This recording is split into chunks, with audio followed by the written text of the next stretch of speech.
Hey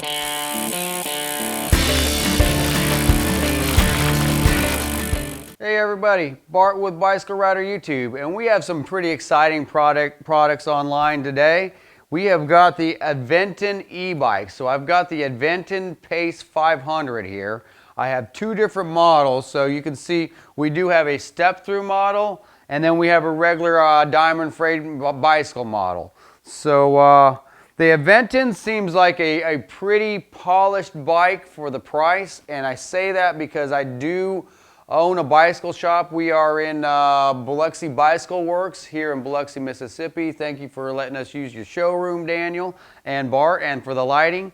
But anyway, we are getting into the e-bike market because people in our area are really interested in finding fitness and finding the enjoyment of riding a bike, but doing it at their own pace. So maybe that's where they came up with the Pace name, because, you know, a lot of times a regular bicycle, and we're going to start calling those acoustic bicycles. So with an acoustic bicycle, sometimes you are forced to pedal that bike 100%. A lot of times when someone is trying to get into shape or someone's trying to find fitness, sometimes 100% pedaling is a little bit tough. So with a bike like this, you know, and this is I'm going to call it basically an entry-level e-bike with quality parts. It's starting about $1,500. So $1,500 in the e-bike market, as you know, if you've done any research, it's just barely scratching the surface. I am a Specialized dealer, so I sell a lot of Specialized e-bikes out of here. The Specialized e-bikes are a premium brand that I totally believe in. A lot of times they're starting around $3,000 and going up to $13,000, $14,000, $15,000. Yes, they're worth it. But we have a lot of people in the Biloxi area that's a very expensive price point to jump into. So, you know, I have searched kind of high and low on some of the different e-bike brands out there. Because I am a small brick and mortar store, I have to sell things out of my store that I feel are worth buying. I've seen a lot of e-bikes come by my shop in the past that I just don't like the looks of, I don't like the feel of, and component-wise, I don't think they can handle the power that some of these motors have. So they really scare me. Now, when I have talked to Aventon, you know, I've talked to their salesmen, I've talked to their engineering staff. Some of these guys are bike riders. I did talk to some guy up there that just did the BWR, the Belgian waffle ride.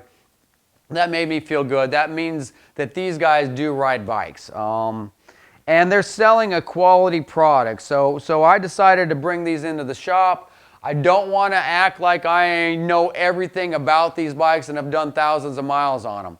I have ridden these bikes around Biloxi in multiple situations, and I have to say they perform much better than I believe they would. You know, so I'm kind of sold on these products here. The Aventon bike, at least the Pace 500, and then we also have the Level, we also have the Cinch. But I have been able to touch, ride, and feel these bikes along with assembly, and they are a quality bike for the price. At $1,500, there's a lot of moving parts on a bicycle. Then you start adding batteries, and name brand cell batteries, not junk, and Bafang motors. And this is a lot of bike for the money. So I'm looking around at a lot of the touch points on this bike, figuring, you know, how we can sell this bike for $1,500, and that's the MSRP on this bike. So it seems like a pretty good bike for the money. Let me just go over some of the specs real quick, and of course you can look at the Aventon website to get, you know, total specs on this bike. But we've got a Sunrace M4 shifter and M4 derailleur. So it's a wide cage derailleur that can handle multiple speeds. So this is an 8-speed drive system. And what I'm finding at least in the Gulf Coast area, we don't have a lot of climbing. So most people are riding around in some of their bigger gears, but the 500 watt motor, 750 peak watts is definitely making this bike very fast in this Gulf Coast community. You know, I've ridden it up and down Howard Avenue, down on the beach around Biloxi, and this bike has a lot of power. I mean, I'm I'm a veteran bicycle rider, veteran racer, and you know, I've spent a lifetime to go 20 plus miles an hour on a bike. I can hop on, anybody can hop on this bike and go 20 plus miles an hour on this bike. So it has plenty of power.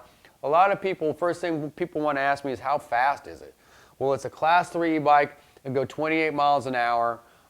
It does have a throttle, so I think on throttle only it goes a little over 20 miles an hour. But once you start pedaling this bike, I mean, 28 miles an hour is achievable, and that's pretty darn fast on a bicycle, something that doesn't have ABS brakes, something that doesn't have a lot of safety features. You know, you're on this bicycle, so please be careful on e-bikes, especially if you're not a veteran rider. 28 miles an hour is fast. It does have good brakes. So I've seen a lot of e-bikes come by my shop in this price range that really have junk parts on them. Well, the brakes on this bike are actually a hydraulic disc brake, so they do stop very well. It also has a 27.5-inch tire. I think it's a little over 2 inches wide. So they put a good tire, a good footprint. And when you mate a tire and a rim combination like this with hydraulic disc brakes, you get stopping power. But believe me, it's at 28 miles an hour, this bike will stop very fast and skid. It doesn't have ABS. So just know that, you know, I think Aventon is putting a lot of quality for the price point. I mean, the touch points, like I said, it's the seat. It's got a really comfortable seat. It's not too wide. It's not too cushy. It seems to be just firm and fit a lot of people's butts just fine. It's got a nice screen, a nice display on it. I don't know all the functionality of this display, but I think there's a lot of people on the internet that could tell you how to dive in and tune this frame, this screen to, you know, to do many different things. Right now, with me just getting these bikes into the shop, testing them, trying them out, I'm actually looking more for quality of components, ride quality, rather than every little detailed picture. I will get into that, and then of course I have Gary, and Gary's kind of a tech guru, so Gary's pretty good about getting into the electronics of this bike and configuring things correctly. But as a bicycle rider, as someone that owns a shop that's going to sell these out of my shop, I have a good feeling that I'm selling a quality product at a good price, and a company that, you know, has a good reputation and is building on that reputation. So Gary and I are going to do a lot more testing and tuning on the Aventon Pace 500 and also the level model. Let me just go over something real quick. And of course, here on the Bicycle Rider YouTube, if you like our channel, please hit, you know, like and subscribe. And just know that we are real people testing these bikes out, trying these bikes, and we are going to put these bikes head to head with some other models in its price range. Sometimes I don't think it's fair to compare a $1,500 bike to a $7,000 bike. This is it's not a light bike. A little over 50 pounds is what I'm seeing on my screen, and that's, you know, a considerable weight. So a lot of times when I'm telling someone that they're buying a quality $1,500 bike, don't think it's a feather light bike. I mean, that's where the more expensive $3,000, $4,000 bikes come in, and a lot of that's lightweight. Can I put this bike on a bike rack? I'm a 150-pound guy. I can pick up this bike, but it's heavy. I wouldn't want my mom to have to pick up this bike. So just know it's not a feather light bike, but it's got a lot of power. It's got a lot of features. And as Gary and I test these bikes more and follow our channel, because you will see us actually riding these bikes, and if something is not tasting right, I will let you know. But at the moment, just the first scratch and sniff, the first feel, the first ride of these bikes seems to be very solid. And as we start selling these to the general public, I'll find out the ins and outs of this bike, and I will report back on our YouTube channel and let you know the skinny. But at the moment, I'm going to give Aventon a thumbs up, and we'll keep that book open and see what happens in the future with them. But for now, Bicycle Rider over and out with the Aventon.